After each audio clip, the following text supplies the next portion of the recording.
बोलो सतगुरुदेव की जय हो। बंदी छोड़ सतगुरु रामपाल जी महाराज जी की जय हो। परमात्मा की सभी प्यारी आत्माओं को पवन दास जयपुर वाले का सत साहिब। पुण्यात्माओं, बरवाला कांड के बाद पिछले 4 वर्षों से लाखों भक्तों को मूर्ख बनाकर उनसे कभी दान के नाम पर, कभी जमानत के नाम पर, तो कभी बरवाला आश्रम के नज़दीक 60 एकड़ जमीन खरीदने के नाम पर करोड़ों में लूट मचाने वाले सतलोक आश्रम मैनेजमेंट हरियाणा के गुर्गे कोऑर्डिनेटर व नामदान संचालक अब परेशान नजर आने लगे हैं, क्योंकि काफ़ी समय से कुछ मनवस लोगों को अपने पूज्य गुरुदेव संत रामपाल जी महाराज जी के परिवार वाले अर्थात बेटा बेटी व भाई जवाई समझकर तथा अज्ञानतावश उनके विश्वास में आकर पैसे व भक्ति का नुकसान झेल चुके भगत अब तेजी से जागने लगे हैं। सरेआम सतलोक आश्रम मैनेजमेंट हरियाणा के फर्जी आदेशों व घटिया कारनामों में उनका साथ देने से मना करने लगे हैं, तो वह भोली संगत के दान पर हराम के टूक तोड़ रही नकली पंडितों, कोऑर्डिनेटर व नामदान संचालकों को अपने पेट पालन व ऐशो आराम की चिंता सताने लगी है। और हमारे साथ भी ऐसा ही हुआ।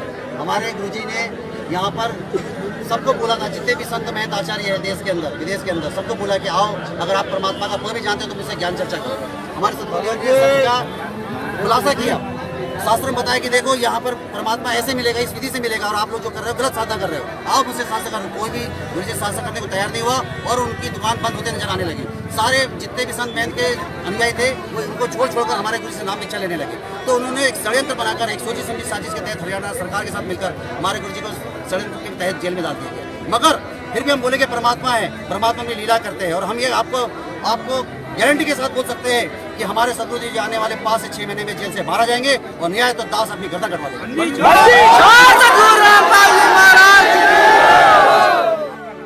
विष्णुदास, एक तो ये आप देख रहे हो इस दास के साथ के खेचातानी कर रखी है न नकली संतों ने, क्यों इनकी पोल खुल है।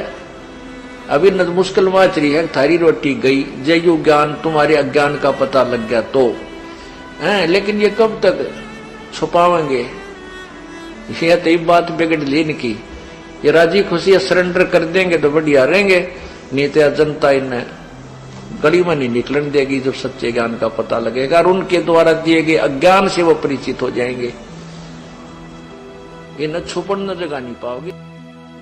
अरे पंडित जी, ये हमारे कहाँ चले गए? इतना महत्वपूर्ण काम आ गया है और ये जगह पर नहीं है। अरे शूद्र, आपको बोलती है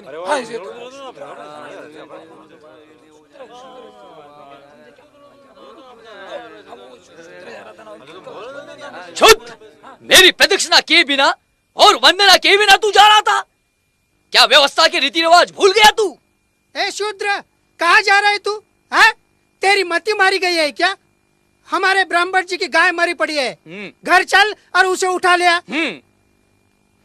जब गाय जीवित थी तो तुम्हारी और मर गई तो मेरी। गोदान तुम लेते हो, गाय का दूध तुम पीते हो, और मरी गाय मैं उठाऊं? मूर्ख, ब्राह्मण से भी बात करता है? अरे चमड़ी तो तू ही लेता है ना, और गोमांस भक्षण भी तो तू ही करता है? ब्राह्मण देवता, इतनी दया दिखलाने की आवश्यकता नहीं है। ऐसा करो, इस बार चमड़ी भी तुम ही रखो और गोमांस भी तुम ही खाओ।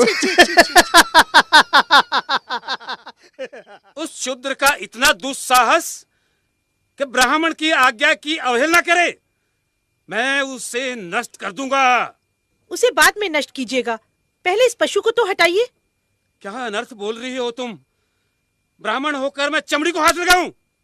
अजी, दान भी तो इसी हाथ से लेते हैं आप।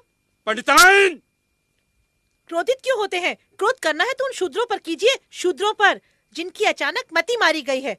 वो सब विश्राम करेंगे और हम सब कार्य करेंगे। हाँ।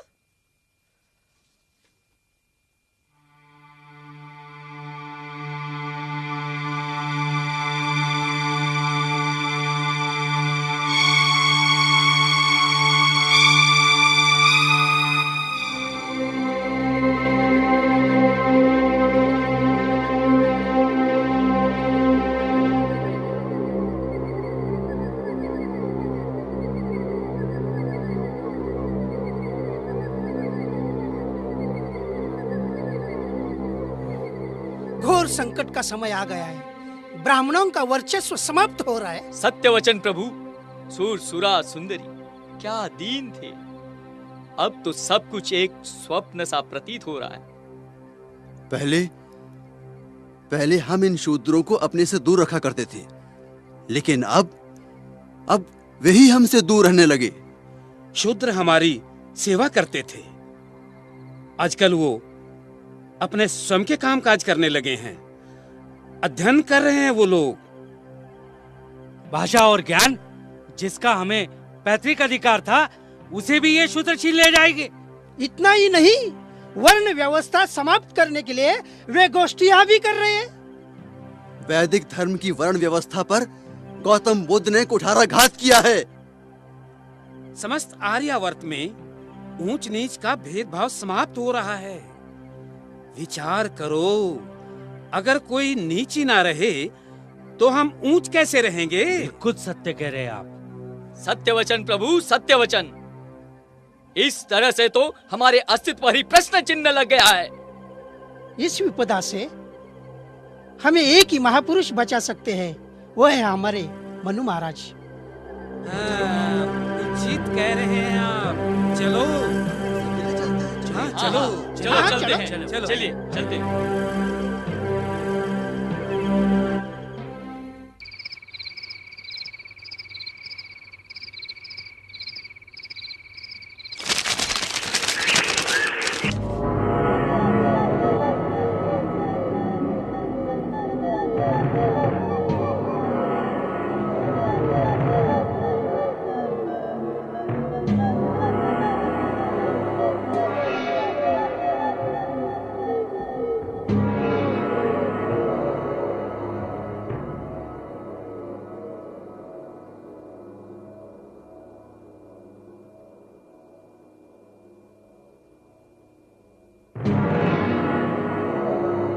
ब्राह्मण कुलोत्पन्न वेद शास्त्र पारंगत महामुनि मनु महाराज, अब लोगों ने हमारा आदर करना छोड़ दिया है।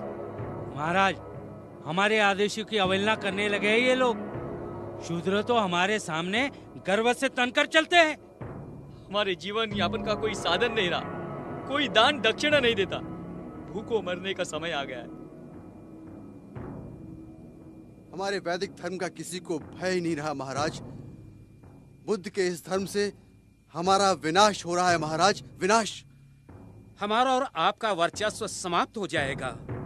ब्राह्मण धर्म, वेद शास्त्र और पवित्र पुराण प्रभावहीन हो जाएंगे महाराज। वेदों को मिथ्या समझने वाले ब्राह्मण धर्म के शत्रुओं, ब्राह्मण जाति के श्रेष्ठत्व को स्थायी रखने के लिए मैं ऐसे दंड विधान की रचना करूंगा कि कोई भी ब्राह्मण के सम्मुख शीश उठाकर चलने का दुस्साहस नहीं करेगा। मैं मनु वेदों को प्रमाण मानकर ऋषि परंपरा के वचनों को नियमबद्ध करता हूं।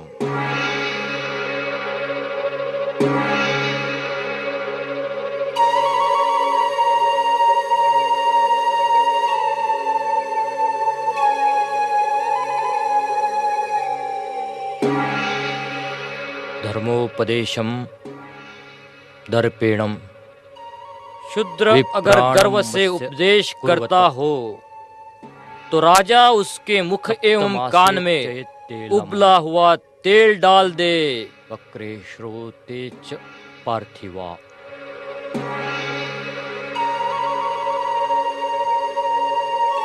केनचिद अंगेन।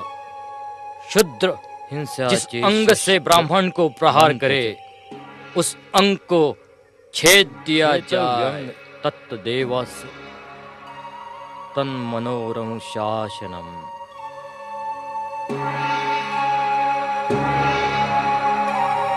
पाणी मुद्देम दंड। ब्राह्मण को मारने हेतु वो अगर हाथ या लकड़ी उठाता है तो उसका हाथ तोड़ना उचित। ग्रह कोपात। क्रोध से पांव का प्रहार करता हो